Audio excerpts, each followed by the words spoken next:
We live with all of this doubt and denial about the truth of who we are. So I always like to invite people to work on their self confidence through working on their self concept. And what that looks like is, where did I get these beliefs about myself that this inner voice is feeding me? First, what are they? What are the beliefs that are on repeat that are ready to shift, change, alchemize, or transcend?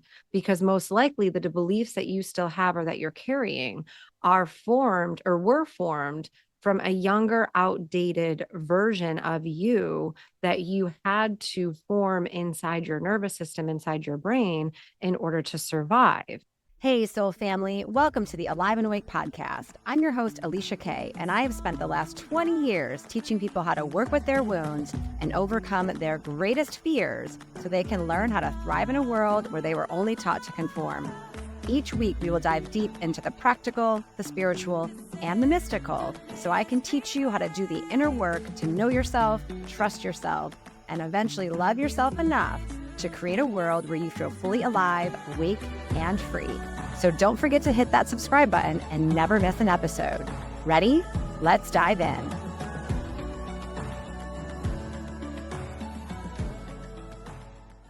Thank you for tuning in to another episode. I am really excited to be here today. I just got done recording the first module 1 of my online course, Wake Up the Warrior Within. And so I am definitely in a warrior vibe. I'm feeling spicy and I am ready to chat today all about our self-worth. I feel it is so important for us to understand as human beings that the ways that we have been taught to think that we're worthy are all wrong, like wrong. Throw out the book. Everything you ever thought, everything you ever learned, out the window. So today we're going to deep dive into really exactly how to develop your own self-worth, how to know who you are and feel confident in being a human being here walking on this planet when there's so much that's coming against you.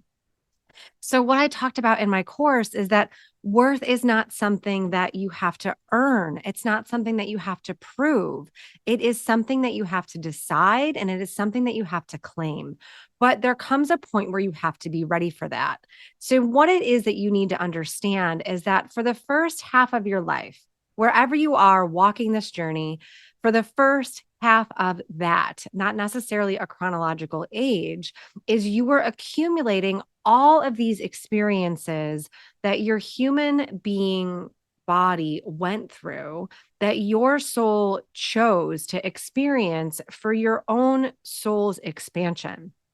So, the family that you were born into, the environment that you were raised in, the abuse or the things that you endured. I know it's really hard to think or to say that on some level you chose those things, but maybe not your human self here sitting here listening to this recording chose that. But on a soul level, you were able to meet with the higher consciousness of the universe. I call that God, whatever you choose to call that, source, spirit, universe, creation, whatever. Know that you were not in the dark for this life and what you came to experience here in this life. So, some of those experiences you had to be in the dark about because, as the powerful being that you are, you had to not know the purpose of why all of the things happened that happened. And I get it. I felt incredibly unworthy the beginning half of my life. I was raised by a teenage mom. I had a father who was incredibly abusive, who wanted to basically torture me and didn't treat me as if I was a human being or a little girl. And he was awful to me for a really long time until he decided to show me that he loved me in some ways, the best way that he knew how. So I had to really figure out and do some deep, dark searching around my worthiness and where to find that and where that came from.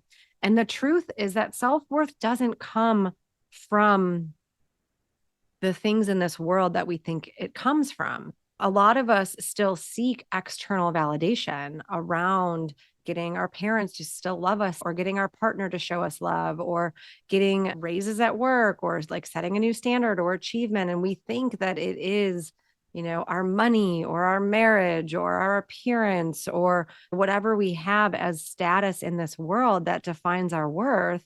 And that is the biggest lie, that we're living in this 3D slave matrix reality.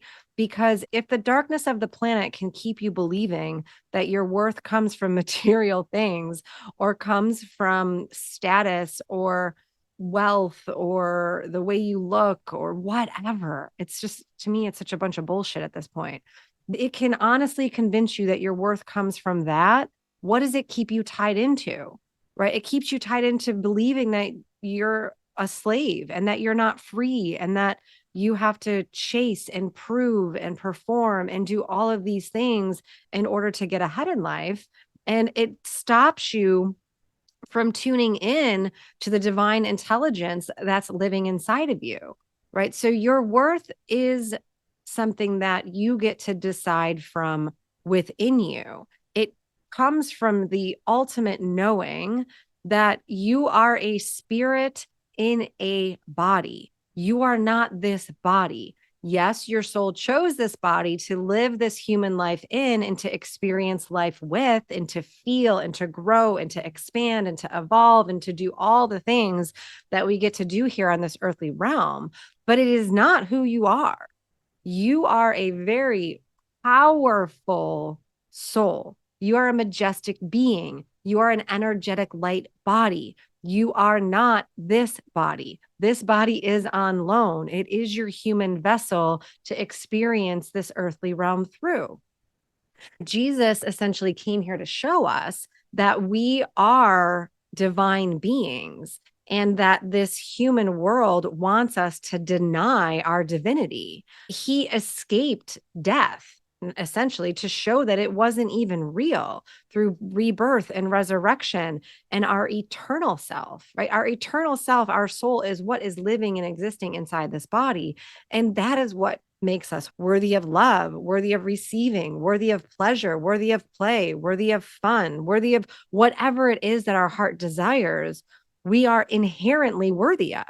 We were born worthy, but we were conditioned to believe that we were not, through the wounded ways and the fallen matrix of this world. And it wasn't until now, in 2025, that we actually get to start to shift where our identity comes from, because the earth is going through massive energetic upgrades right now.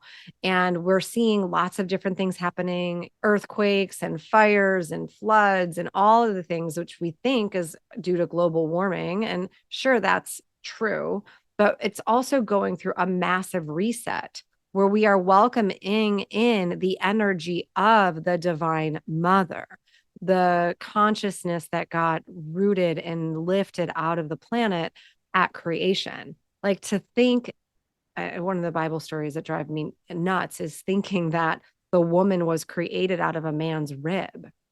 If you don't know that's strategically implanted, then I think we have a problem here, folks. There's no, like, women birth men. The mother God birthed father God, but he didn't know. It's actually a great book in The Right Use of Will that I talked about in the last podcast, that he didn't know that he was essentially writing the feminine out of consciousness, because he didn't know what he was birthed out of, because he wasn't looking backwards. But that's a tangent for another story.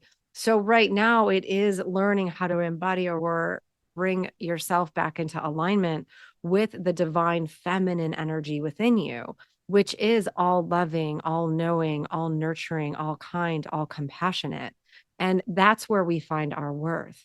When we can meet ourselves with the loving energy that's within us, that we give out to other people so freely, that's where we find our highest source of confidence and worth, because it is that loving energy that has been denied and rejected.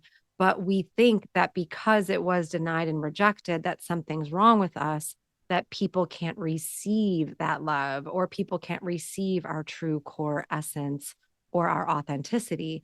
So then we develop parts of ourselves that make us feel like there's something wrong with us, like we're wounded, like we're not enough, like we're not living life right.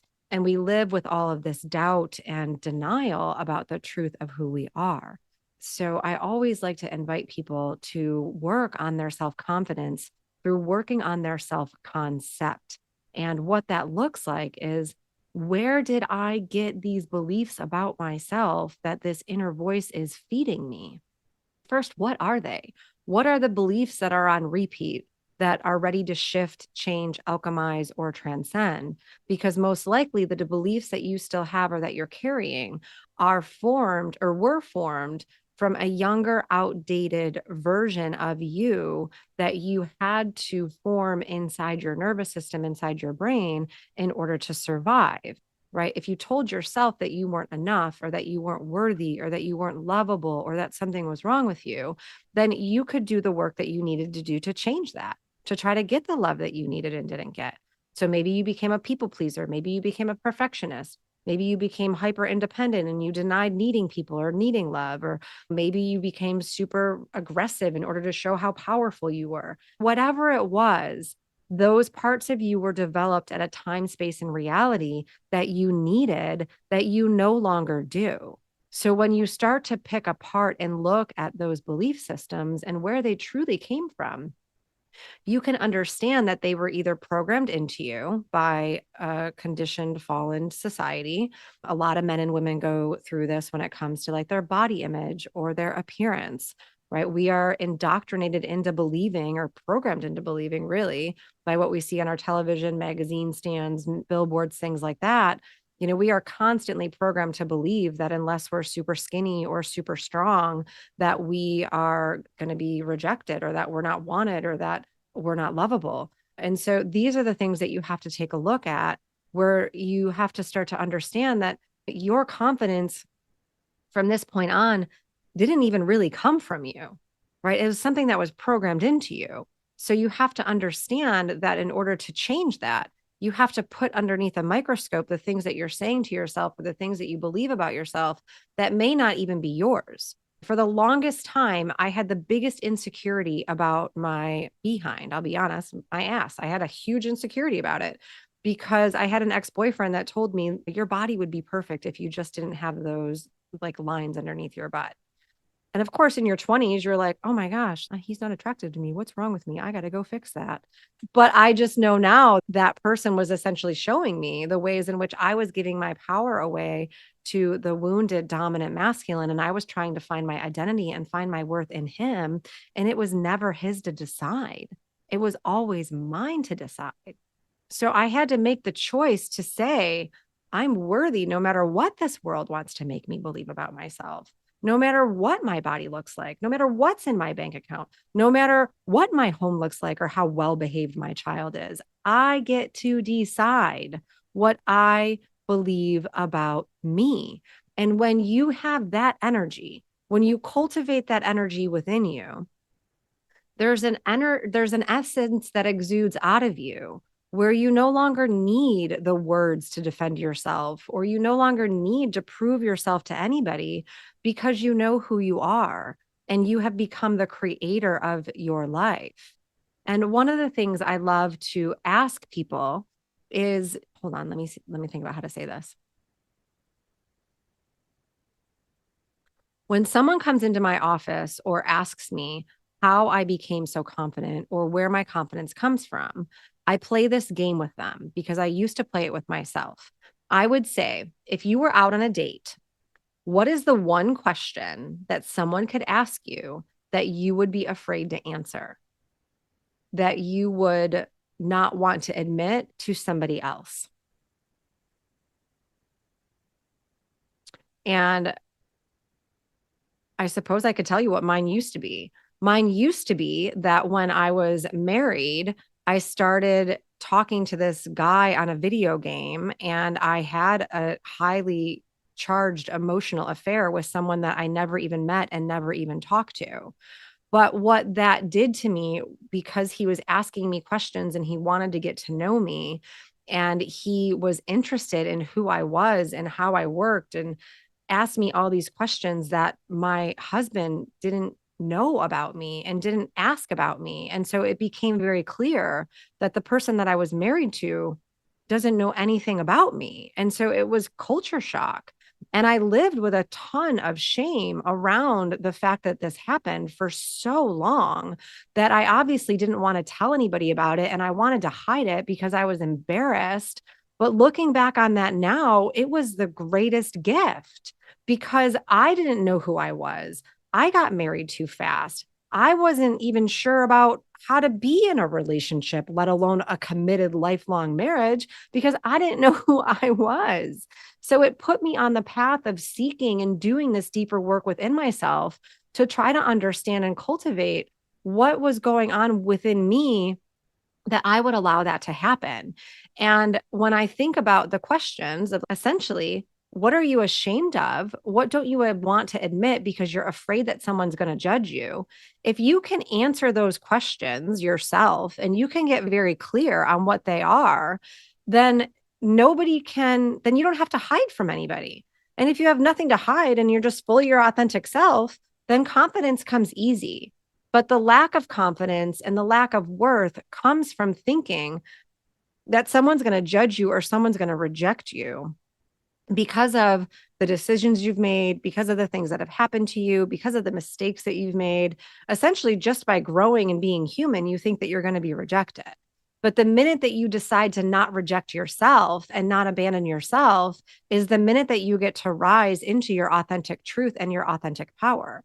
I can honestly say that there's not one thing that anybody could ever ask me that I would shy away from at this point in my life, because it's like they're only most likely asking me either out of curiosity because they want to get to know me, or because they want to judge me or they want to shame themselves, which is really just a judgment and a shame of themselves because I'm only mirroring back to them their unacknowledged and wounded parts of themselves that they don't want to admit to. So when you know the game and you can master it, you don't shy away from tough conversations or confrontation. And when you can walk in the world as this person that is, truly just a work of art because you've worked through your wounds and you no longer see yourself through the ways of this broken world, that's where you start to cultivate a relationship with your higher self, with God, with creator consciousness, because you know that all of the experiences that you went through in your life were meant for your soul's expansion, were meant for you to evolve, were meant for you to take a look at yourself and heal maybe some karmic patterning or some past life trauma or even trauma in this life.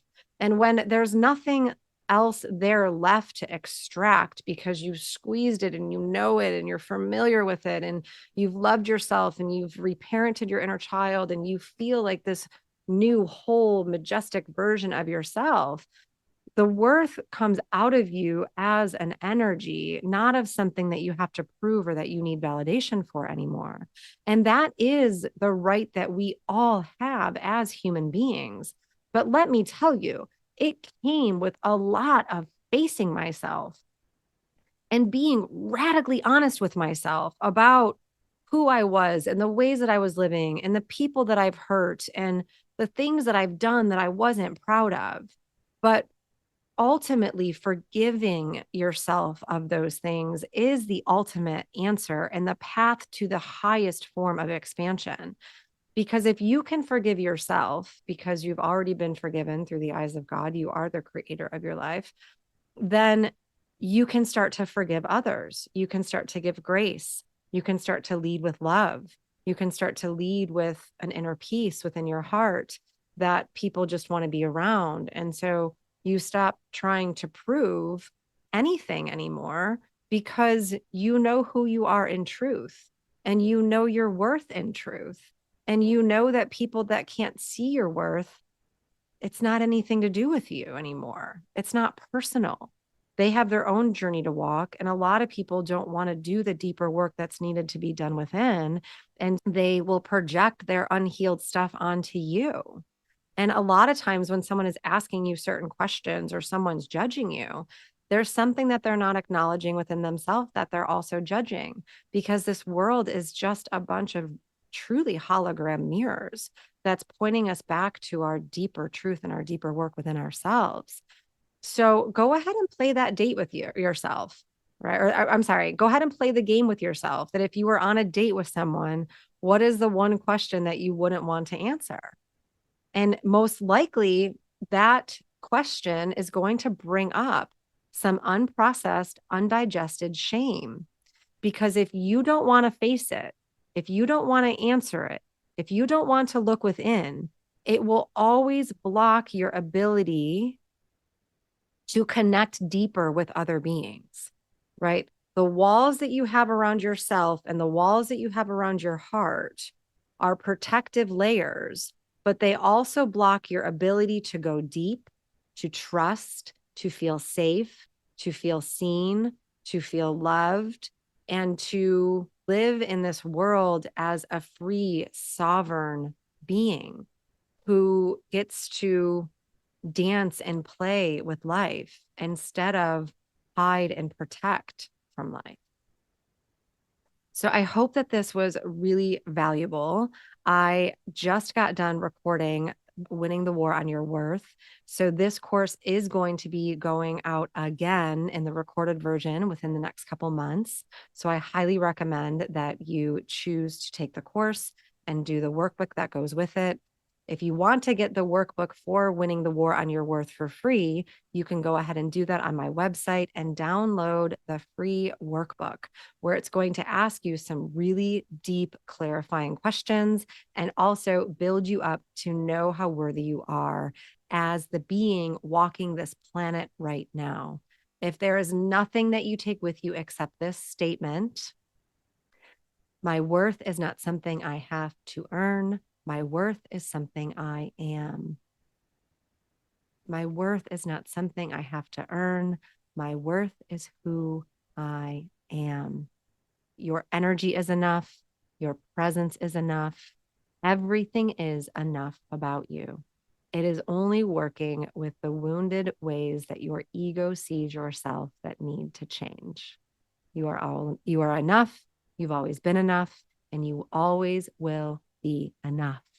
So I hope this helps you on your journey to self-worth and self-confidence as you wake up to the truth of your divinity as the divine Christed embodied being that you are. If anything resonated with you from today's podcast, I would love for you to leave a comment in the show notes.